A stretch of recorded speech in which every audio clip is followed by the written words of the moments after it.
우리 이달에 말씀하겠습니다.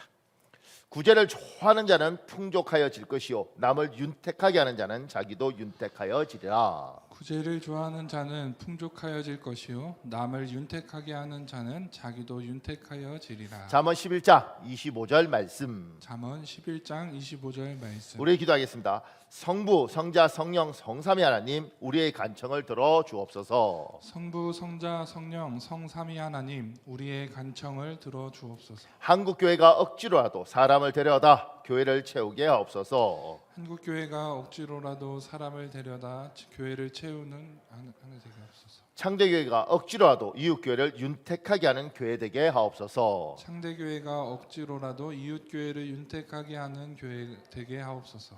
예수 믿는 내가 억지로라도 이웃 돕기 좋아하는 내가 되게 하옵소서. 예수 믿는 내가 억지로라도 이웃 돕기 좋아하는 내가 되게 하옵소서. 예수님의 이름으로 기도합니다. 예수님의 이름으로 기도합니다. 하나님 여러분의 기도 들으신 줄 믿습니다. 아멘. 아멘. 감사합니다. 오늘 말씀을 이렇게 시작했습니다. 이스라엘의 5대 제사는 번제, 소제, 화목제, 속죄제, 속건제입니다. 출애굽기 29장은 번제라는 제사에 대하여 설명하고 있다. 이 제사를 번제라고 부르는 이유는 성막 마당이나 성전 마당에 번제단이라고 부르는 제단이 있는데 이 번제단에서 희생제물을 완전히 불에 태워 연기의 형태로 하나님께 올려드리는 제사라서 번제라고 부른다. 지상에 있는 제물을 하늘에 계신 하나님께 드릴 수 있는 유일한 방법은 불에 태워서 연기의 형태로 전달하는 것이다. 그러면 하나님은 이 연기, 향기를 맡고 바쳐진 제물을 수용한다. 오늘은 출애굽기 29장의 번제와 우리의 예배의 관계를 살펴보고 번제를 통하여 하나님이 우리에게 원하는 진정한 예배에 대하여 살펴보는 시간을 가지겠습니다. 이스라엘 사람들은 구약에서는 제사로 하나님을 만나는 겁니다. 제사로. 근데 제사가 5가지가 있는데 번제라는 게 완전히 태워버린다는 뜻입니다. 그리고 이 번제는 어디서 하느냐면 단이 있는데 그 단 이름이 여기가 강단인 것처럼 번제단이라는 곳이 있습니다. 성막에도 있고 성전에도 있습니다. 이 번제단에서 예물을 올려서 번제 완전히 태워버리는 거예요. 그러면 그 당시의 사람들, 지금도 우리도 그렇게 생각하지만 우리는 여기 있고 하나님은 저 하늘에 계시고, 그래서 여기에 있는 인간이 저 하늘에 있는 하나님께 어떻게 우리의 마음을 전달할까? 그랬을 때 예물을 가지고 불로 완전히 태우면 그 연기가 하늘로 올라갈 때 이게 연기를 우리가 향기라고 표현하는 이유가 하나님이 그걸 맡으시고 흠량한다 그래요. 이렇게 흠량하시고 그래 니들이 이렇구나 이렇게 해서 그걸 하나님께서 우리의 기도 제목을 들으시고 응답한다. 이게 이제 구약 사람들이 가지고 있는 개념이에요. 그래서 이제 우리가 기도에 대해서도 지금은 이제 우리가 기도할 때도 주님 우리의 기도를 주께서 하나님이 흠량하시고 우리에게 응답하여 주옵소서 이런 기도를 하는 사람들이 있는 거죠. 흠량. 이제 그런 내용이에요. 그 밑에요. 1번에요. 구약 성경의 제사는 신약 성경의 예배는 반은 맞고 반은 틀린 말입니다. 그렇게 우리가 배우잖아요. 구약 성경의 제사는 신약에서 예배가 되었다. 이게 반은 맞고 반은 틀렸다는 거예요. 그게 무슨 말인가? 그 밑에요. 예배는 헬라어로 프로스퀴네오입니다. 존경을 나타내다 최고의 가치를 돌리다라는 뜻입니다. 우리가 하나님께 예배 드린다는 것은 우리가 하나님을 존경하는 것을 나타내는 것이고 최상의 가치를 하나님께 돌려드린다는 의미입니다. 이번에요. 예배의 여러 형태 가운데 제사가 있습니다. 제사 드리는 의식을 통해 하나님께 우리의 존경을 나타내고 최고의 가치를 돌려드리는 것입니다. 주일 예배, 열린 예배, 어린이 예배 같이 제사 예배입니다. 그 밑에요. 출애굽기 29장에 나오는 번제는 제사 예배 중 하나입니다. 하나님이 출애굽한 이스라엘 사람들에게 요구한 하나님을 예배하는 방식입니다. 그 밑에요. 4번에요. 제사 예배는 제물로 짐승이나 곡물을 요구합니다. 또한 일정한 의식적 절차를 요구합니다. 그래서 제물 없이는 제사 예배를 드릴 수 없었습니다. 의식적 절차를 행하지 못하면 제사 예배를 드릴 수 없었습니다. 예를 들면 제사 드리기 위하여 제사장의 도움을 받아야 하고 다른 장소가 아닌 성막에서 제사를 지내고 여러 가지 제사 절차를 지내야 합니다. 여러분과 저는 예배 드리는 사람인데 예배의 굉장히 중요한 의미는 뭐냐면 예배는 저분의 가치를 인정하고 당신이 존귀하신 분입니다. 이렇게 하는 것들이 예배예요. 그래서 예배 드릴 때 하나님 당신은 존귀하십니다. 당신은 정말 가치 있으신 분입니다. 우리가 당신을 경배합니다. 이런 의미가 예배이고요. 그 이 예배의 여러 가지 형태가 있는데 구약에 제사 예배라는 형태가 있는 거죠. 그러니까 제사를 통해서 하나님을 예배하는 거예요. 우리가 집에서 기도하는 것도 예배한다 그러잖아요, 혼자. 근데 구약 시대 때는 그러니까 제사가 예배가 됐다 이렇게 하는 게 좀 아쉬운 게 뭐냐면 예배 안에 제사 예배가 있는 거예요. 제사라는 형태로 예배를 하는 거죠. 근데 이 제사 예배는 어떻게 되는 거냐면 그냥 하는 게 아니라 절차들이 있는 겁니다. 이를테면 누구는 소를 바치고 누구는 양을 바치고 누구는 비둘기를 바치고, 그리고 그냥 자기 바치고 싶다고 바치는 것이 아니고 제사장하고 의논해야 되고 제의 경중을 따져야 되고 어떤 건 번제로, 어떤 건 소제로, 어떤 건 화목제로 이렇게 바치는 거예요. 그리고 혼자 자기가 바치고 싶다고 바쳐지는 게 아니고 제사장을 통해서 바쳐야 되고 그냥 바치면 안 되고 성막이라는 곳에, 성전이라는 곳에 와서 또 바쳐야 되는 거예요. 그리고 바치고 싶은 물건을 바치는 게 아니라 바칠 때도 흠없는 것, 그런 걸 골라서 또 어떤 경우는 1년 안 된 그런 걸 골라서 바쳐야 되는 거예요. 그러니까 이제 굉장히 까다롭죠. 그리고 절차가 복잡하고, 이게 구약에서 제사입니다. 그러니까 예배 안에 제사 예배가 있는 것이고, 우리도 지금 예배 안에 주일 대예배도 있고 어린이 예배도 있고 유치부 예배도 있어요. 여러분 이 예배 드리다가 유치부 예배 드리면 갑자기 안녕하세요 여러분 뭐 이러면서 해요. 그러니까 이게 다르다고. 그러니까 이제 제사 예배가 있는 거죠. 조금 더요. 그 밑에 5번에요. 사도 바울은 지금까지 지내오던 구약 제사 예배는 더 이상 우리에게 영적 유익을 줄 수 없다고 말합니다. 이제 제사 예배는 필요 없다는 것입니다. 우리 히브리서 10장 1절에 있습니다. 여러분 읽어보십시오. 시작. 율법은 장차 그리스도께서 우리에게 주실 그 좋은 것들을 어렴풋이 보여주는 그림자에 지나지 않을 뿐 실체는 아닙니다. 그래서 옛 제도에 따라 희생 제물을 해마다 반복해서 드렸지만 사람들은 결코 구원받지 못하였습니다. 희생 제물을, 어떤 데는 희생 제사를 드렸는데 그거 갖고 우리 구원 못 받더라 이거예요. 옛날에 우리 계속 그렇게 했는데 그거 아니더라는 겁니다. 그 밑에요 6번에요. 예수님도 제사 예배는 더 이상 필요 없다고 말씀하십니다. 우리 요한복음 4장 21절에서 24절인데 여러분 읽으십시오. 시작. 예수께서 이르시되 여자여 내 말을 믿으라. 이 산에서도 말고 예루살렘에서도 말고 너희가 아버지께 예배할 때가 이르리라. 너희는 알지 못하는 것을 예배하고 우리는 아는 것을 예배하노니 아버지께서는 자기에게 이렇게 예배하는 자들을 찾으시니라. 하나님은 영이시니 예배하는 자가 영과 진리로 예배할지니라. 그러니까 요한복음에서 뭐라고 이야기하면 예수님이 너희가 옛날에 제사 예배했는데 그래서 이 산에서 해야 돼요, 예루살렘에서 해야 돼요, 성전에서 해야 돼요, 성막에서 해야 돼요, 이런 걸 자꾸 물었는데 21절에 그러잖아요. 이 산에서도 말고 예루살렘에서도 말고. 너희가 이렇게 자꾸 물었는데 얘야 그게 중요한 게 아니다. 이제 양을 바쳐요, 소를 바쳐요, 이게 중요한 게 아니다.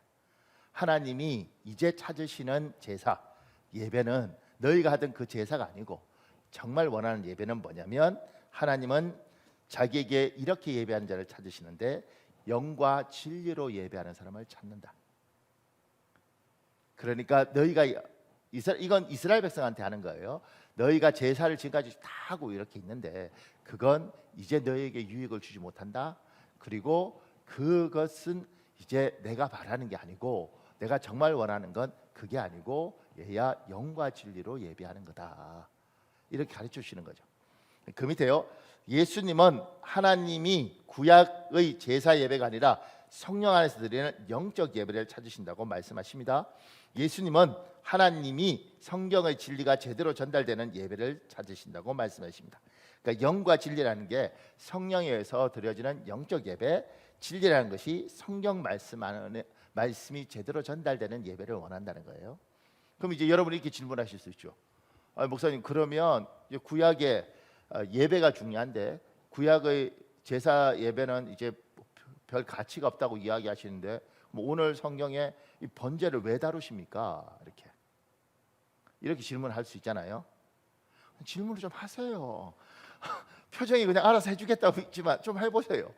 그러니까 그 왜 이거 출애굽기의 이 번제를 이야기하십니까? 자, 그 밑에요. 이번에요. 출애굽기 29장에 나오는 번제의 모습을 통하여 우리는 예배에 대한 여러 가지 유익한 정보를 얻을 수 있습니다.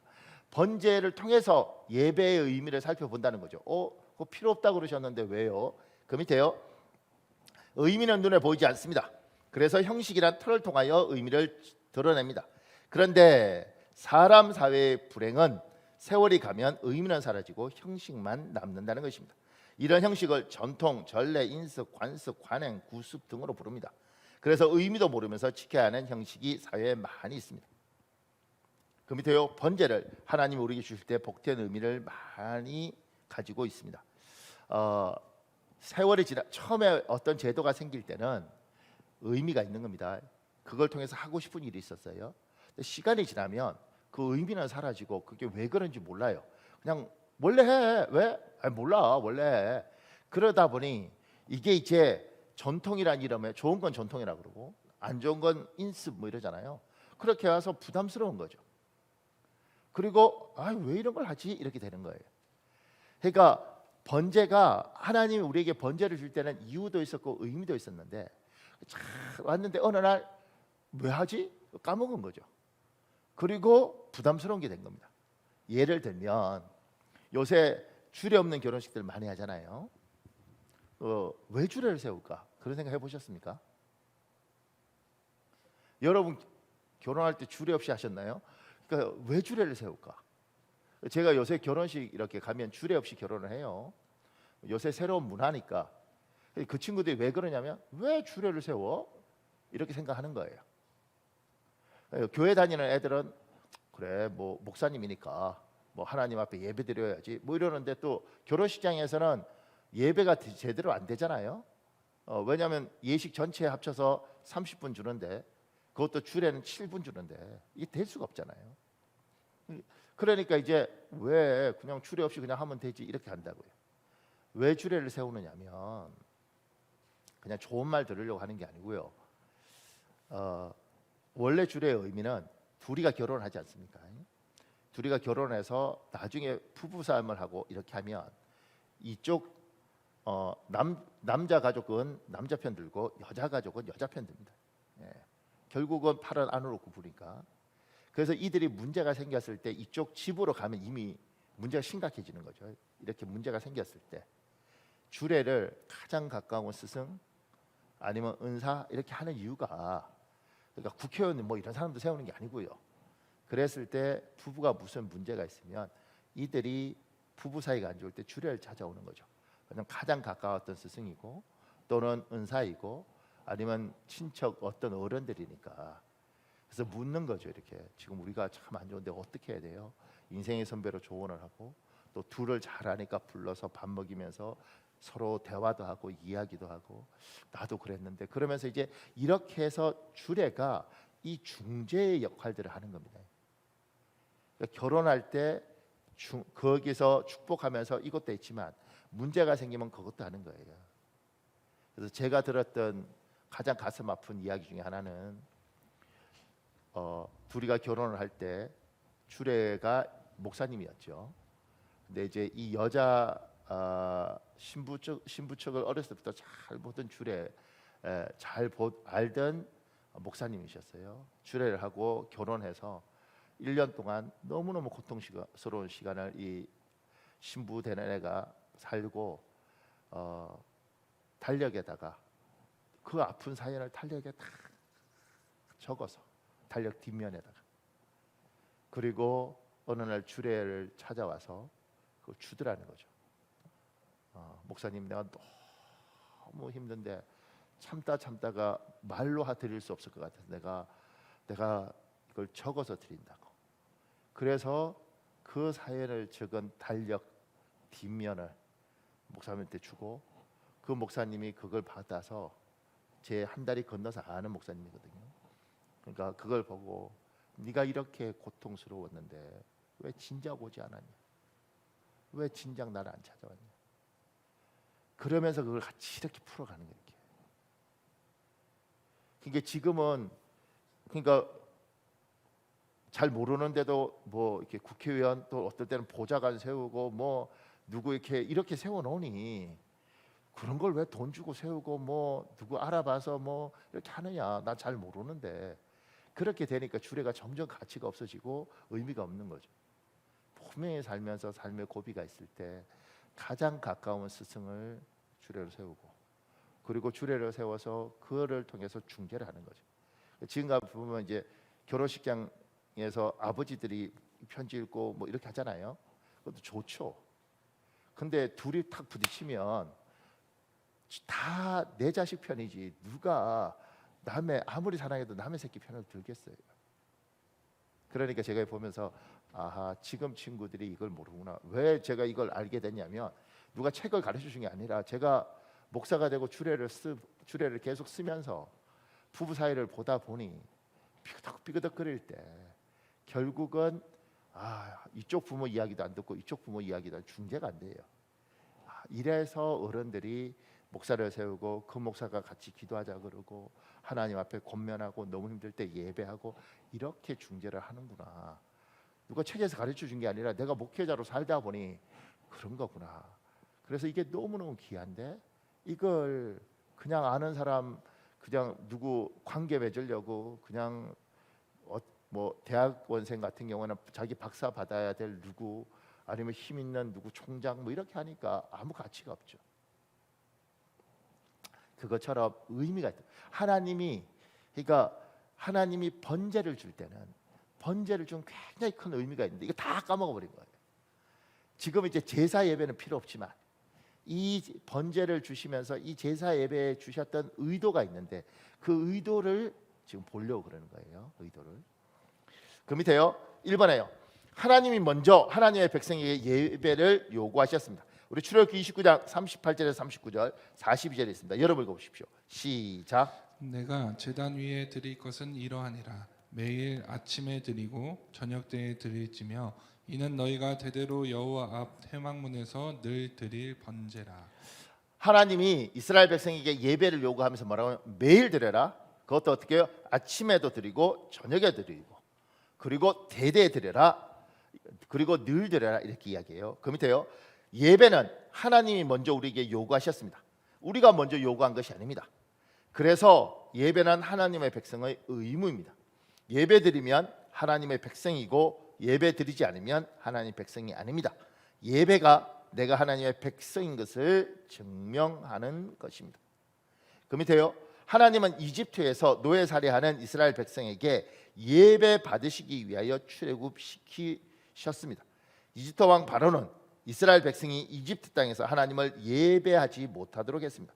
우리 출애굽기 3장 18절에 있습니다. 여러분 읽어볼래요? 시작. 너는 그들의 장로들과 함께 애굽 왕에게 이르기를 히브리 사람의 하나님 여호와께서 우리에게 임하셨은즉 우리가 우리 하나님 여호와께 제사를 드리려 하오니 사흘길쯤 광야로 가도록 허락하소서 하라. 애굽 왕한테 뭐라고 이야기하냐면 우리 하나님께 제사 드리러 가야 돼. 그런데 우리가 여기서 제사 드리면 너 이집트 사람들이 싫어하잖아. 그래서 우리는 광야로 갈 거야. 이게 모세가 바로에게 하는 이야기예요. 바로가 못 가 이렇게 이야기하는 거죠. 그래서 10가지 재앙이 일어나고 힘든 일들이 생기는 겁니다. 예배는 하나님이 이스라엘 백성에게 요구하는 겁니다. 얘야 예배 드려라. 우리가 드리겠다고 한 게 아니에요. 얘야 드려라. 그리고 하나님께서 그걸 위하여 이집트에 있던 사람들을 꺼내주시죠. 예배하라 날. 그러니까 이 땅에서 예배는 하나님의 사람이 자기가 누군지 확인하는 시간입니다. 내가 하나님의 사람이구나. 예배는 하나님을 경외하는 사람만 드리는 거예요. 아닌 사람은 뭐요? 구경하러 오죠. 예배 보러 오는 거예요. 예배가 이렇게 하는 거구나. 근데 예배는 우리만 드리는 겁니다. 하나님을 경외하는 사람이 하나님이 얼마나 존귀하신 분인지 그 가치를 인정하는 것. 당신은 참 귀하신 분입니다. 이걸 하는 것이 뭐예요? 이게 예배입니다. 예배는 믿는 사람만 하는 겁니다. 그래서 선교사들이 저 오지에 가서 선교하는 이유는 뭐냐면 그곳에 예배가 없기 때문에 예배자를 만들고 예배하기 위해서 선교지에 가는 거죠. 예배는 우리가 누군지 확인하는 시간입니다. 하나님께서 너 예배해라. 내 백성은 예배한다. 그럼 누가 이럴 수 있잖아요. 목사님 전 예배 교회 상처 많이 받아서 지금 방학을 길게 하고 있는데 그럼 저 하나님의 백성 아닙니까? 그러니까 하나님의 백성이 왜 아니겠습니까? 그런데 예배하지 않으면 당신이 하나님의 백성으로서의 가지는 자부심, 자신감 뚝뚝뚝뚝 떨어집니다. 어느 순간이가 내가 진짜 하나님 믿는 거 맞나 이런 생각이 들어옵니다. 그러니까 예배는 아무리 힘들어도 해야 됩니다. 그것이 하나님이 우리에게 요구하시는 겁니다. 그리고 우리도 내가 누군지 확인할 수 있는 시간이 예배입니다. 조금 더요. 그 밑에요. 그 밑에 예배 가운데 하나님은 자기 백성을 만나 주십니다. 또한 예배는 아무 곳에서나 하는 것이 아닙니다. 예배할 장소를 정해 주십니다. 거기서입니다. 성막입니다. 모세가 성막을 짓습니다. 이스라엘 백성이 솔로몬이 이 성막을 성전으로 바꿉니다. 우리 출애굽기 29장 42절 43절에 있습니다. 여러분 읽어보십시오. 시작. 이는 너희가 대대로 여호와 앞 회막문에서 늘 드릴 번제라. 내가 거기서 너희와 만나고 내게 말하리라.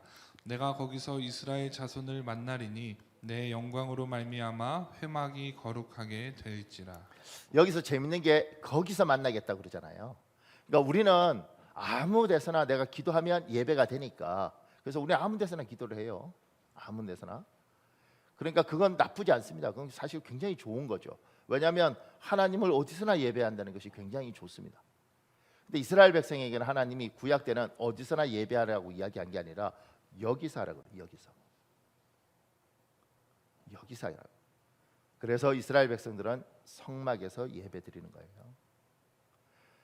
그러면 우리 여기서 예배 드리고 저기서도 예배 되는데 꼭 굳이 여기 와서 예배해야 돼? 이렇게 생각할 수 있잖아요. 이런 생각 해보셨습니까? 내가 여기서 예배하는데 하나님이 내 예배를 받는지 안 받는지 잘 모르겠어. 내가 집에서 기도하는데 하나님 내 기도를 들으시는지 안 들으시는지 잘 모르겠어. 내가 열심히 기도하긴 하는데 이런 어디서 예배하든지 간에 내가 예배하는 것은 좋죠. 근데 참 놀라운 건 뭐냐면 불안해. 예배 받으시는 거 맞을까? 이런 생각이 들어요. 근데 출애굽기는 분명히 하나님 뭐라고 하냐? 여기서 예배하면 내가 너를 만나 주겠다고 이야기해요. 네가 느끼든 말든 우리가 골방에서 예배할 때는 하나님이 들으시겠지? 막 기도했는데 뭐가 땡땡해. 그러면 진짜 들으시나? 내 기도 안 들으시는 거 아닌가? 진짜 하나님이 이거 들으시나? 이런 의심이 들죠. 사람이니까. 근데 여기에 하나님이 여기서 성막에서 예배 나를 만날 거야. 내가 여기서는 무조건 만나 주는 거야. 네가 느끼든 안 느끼든 그건 네 문제고 나는 널 만나는 거야. 이렇게 이야기하시는 거예요. 그래서 성막 예배는 여기 오면 하나님을 만난다는 확신이 있는 거다. 느끼는 건 그 다음 이야기고 하나님 음성 듣는 건 그 다음 이야기고 여기는 하나님이 계신 곳입니다. 여러분 이게 엄청난 차이예요. 모든 사람의 친구는 누구의 친구도 아닙니다. 모든 곳에서 예배한다 그러는데 어떤 경우는 어느 곳에서도 예배가 아닌 것 같아. 여기서 예배하면 내가 만나주겠다고 이야기하시는 거죠. 그러니까 지금 이 예배당에서 여러분이 예배 드릴 때 여러분이 이 예배에 감동이 있든 감동이 없든 하나님이 우리 교인들을 통하여 그들의 수고와 노력과 헌신을 통해서 이 예배당을 받으시고 그 말은 뭐예요? 여기서 하는 예배 받아주겠다는 거죠. 내가 힘들어도 내가 몸이 피곤해서 와서 조언을 하나 있더라도 내가 여기 오면 하나님 날 보시겠지. 굉장히 귀한 겁니다. 그걸 잃어버리는 거죠 지금. 뭐 어느 곳에서도 예배하면 뭔 상관 있어. 그러다 보니 나중에는 어느 곳에서 예배도 하나님을 못 느끼는 것 같아요. 여기는 반드시 계셔. 내가 못 느낄 뿐이지. 그리고 그렇게 말씀하시잖아요. 하나님이 내가 거기서 만나주겠다는 거, 만나주는 거. 또 하나의 그 밑에요. 예배 가운데 하나님은 우리를 만나주실 뿐만 아니라 뭐예요? 말씀하십니다. 하나님은 말씀하십니다. 그래서 그 밑에 이런 글이 있습니다. 목사님.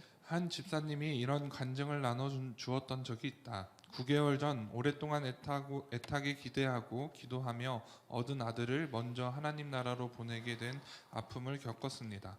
그 충격과 슬픔이 이루 말할 수 없이 너무 커서 세상의 그 어떤 것으로도 위로받을 수 없는 상황이었습니다. 그래서 이 마음으로는 도저히 살아갈 수 없으니 저의 상처받은 마음과 영혼이 치유되게 해달라고 간절히 하나님께 매달려 기도했습니다. 그 결과 하나님은 저에게 말씀으로 집중할 수 있는 전도 폭발 훈련을 하게 하셨고 매주 놀라운 은혜를 주고 계십니다.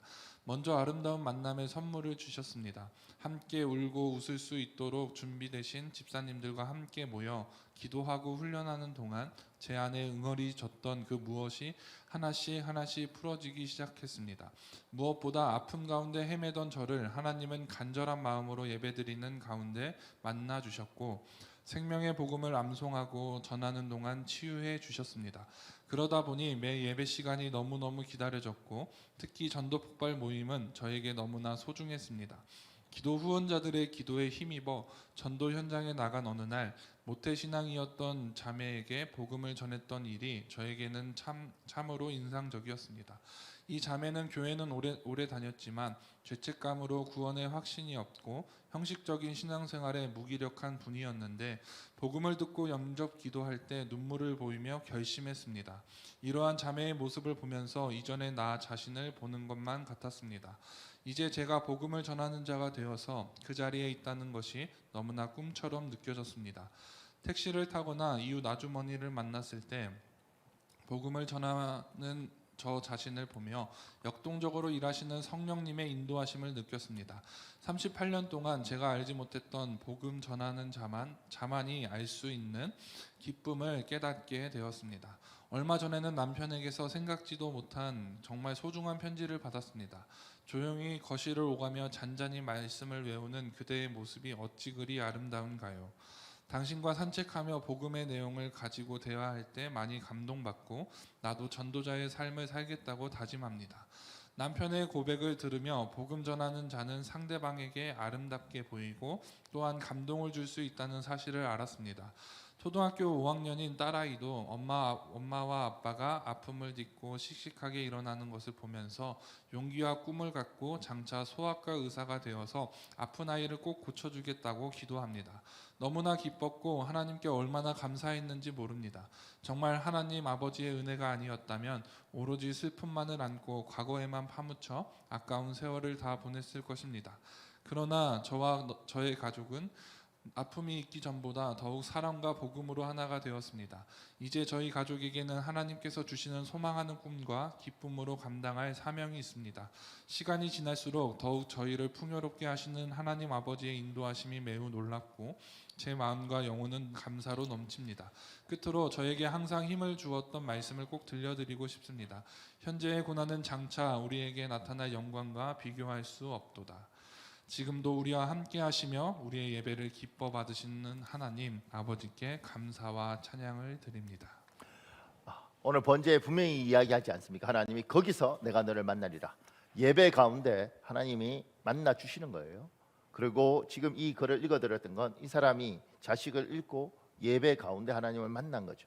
그러니까 이길 힘도 있고 이길 능력도 생기는 겁니다. 그러니까 예배는 하나님을 만나는 겁니다. 번제에 분명히 하나님 약속하셨습니다. 거기서 내가 너를 만날 것이다. 사랑하는 여러분, 우리가 예배하면 하나님은 우리를 만나 주십니다.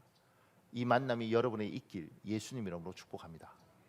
그 밑에요, 하나님은 우리에게 예배를 매일 아침 저녁으로 규칙적으로 자자손손 드리라고 요구하십니다. 우리 출애굽기 29장 42절이 있습니다. 여러분 읽어볼래요? 시작. 이는 너희가 대대로 여호와 앞 회막문에서 늘 드릴 번제라. 내가 거기서 너희와 만나고 내게 말하리라. 42절의 대대로는 자자손손이라는 뜻입니다. 그 다음에 늘이라는 단어가 나오는데 이건 규칙적이라고 되어 있습니다. 그 밑에요, 예배는 기분 좋을 때, 상황 좋아서, 건강 상태가 되어서 드리는 것이 아닙니다. 내 기분이나 상황, 건강에 상관없이 규칙적으로 드립니다. 매일 드립니다. 그것도 아침 저녁으로 드립니다. 나만 드리는 것이 아니라 나의 자손, 손주들까지 대대로 드립니다.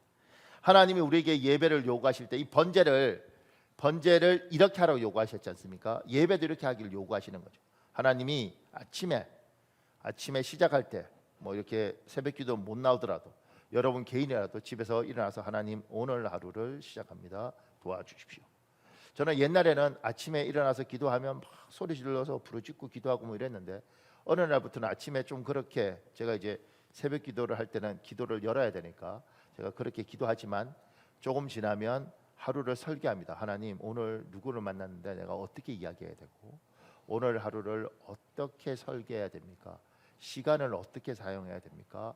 하루 일정을 어떻게 잡아야 됩니까? 이런 것들을 새벽에 그냥 하나님 앞에 계속 여쭤보고 그러면서 이때 이렇게 해야겠구나 이런 것들이 생기더라고요.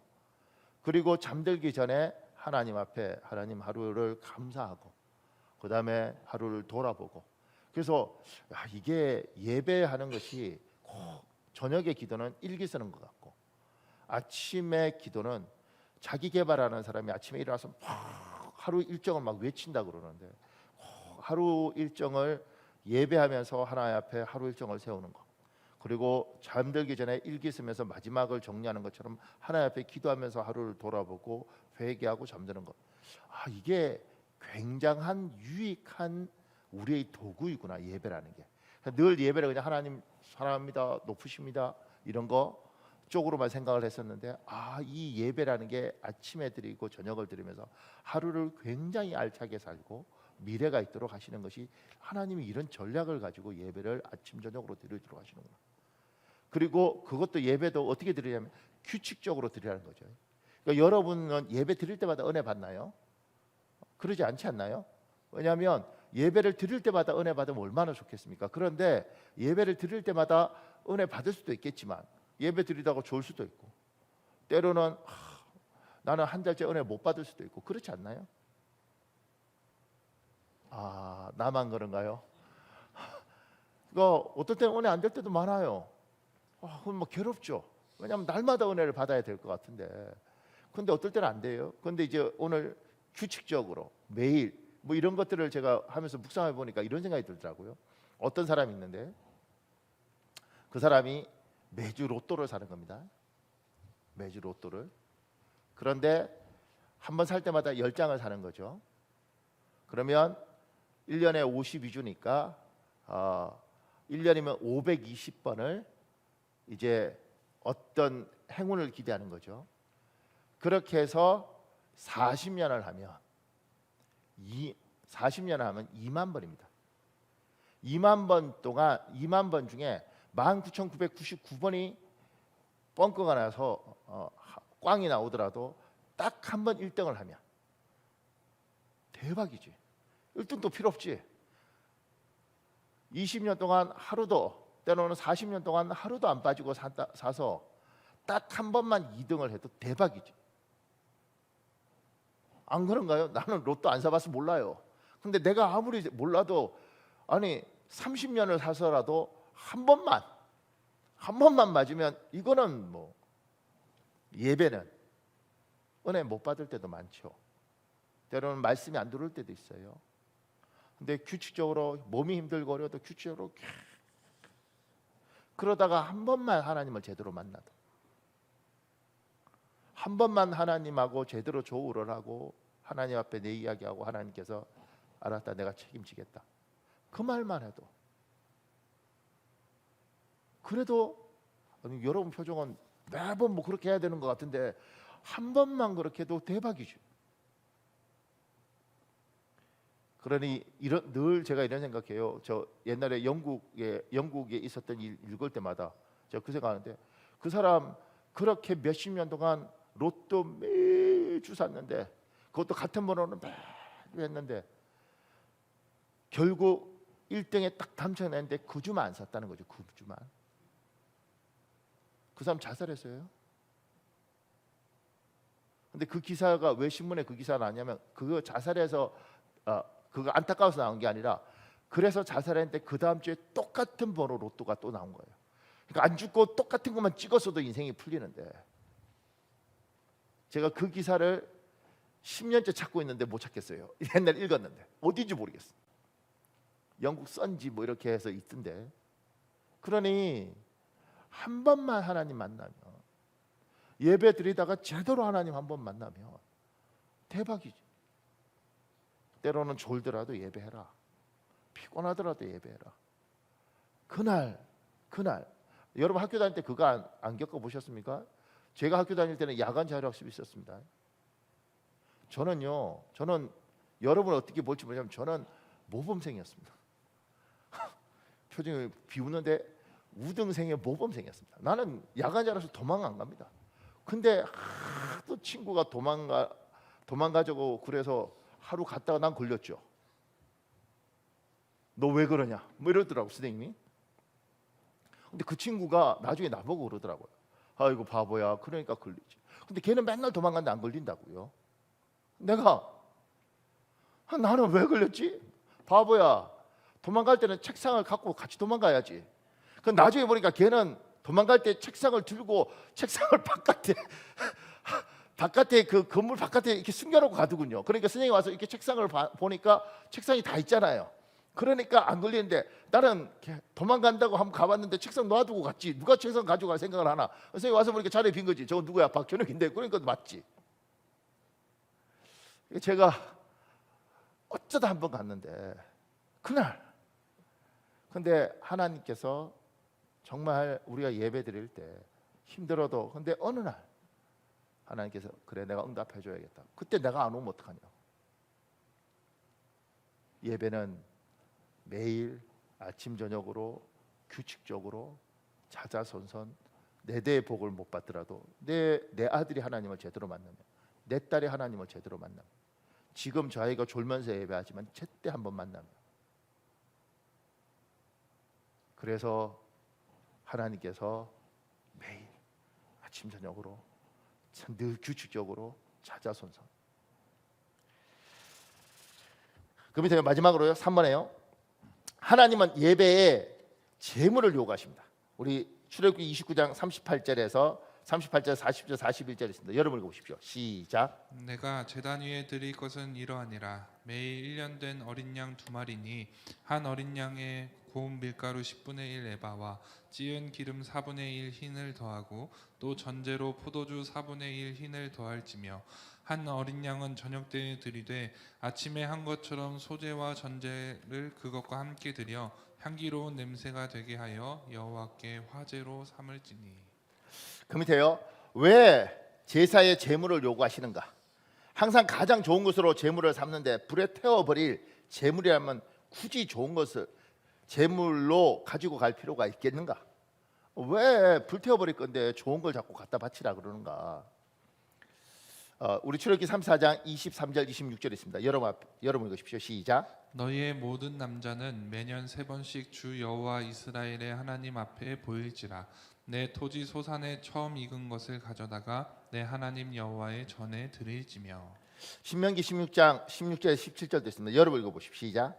너희 가운데 모든 남자는 1년에 3번 곧 무교절과 칠칠절과 초막절에 내 하나님 여호와께서 택하신 곳에서 여호와를 배웁되 빈손으로 여호와를 배웁지 말고 각 사람이 내 하나님 여호와께서 주신 복을 따라 그 힘대로 드릴지니라.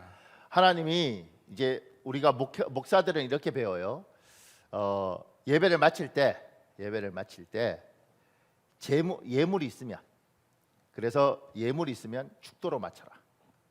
그리고 예물이 없으면 그러니까 수요 기도회, 금요 철야 예배 이런 건 예물이 없으니 축도로 마치지 말고 주기도문이나 아니면 축복 기도로 그냥 주기도문이나 뭐 이런 걸로 마쳐라 이렇게 이야기를 해요.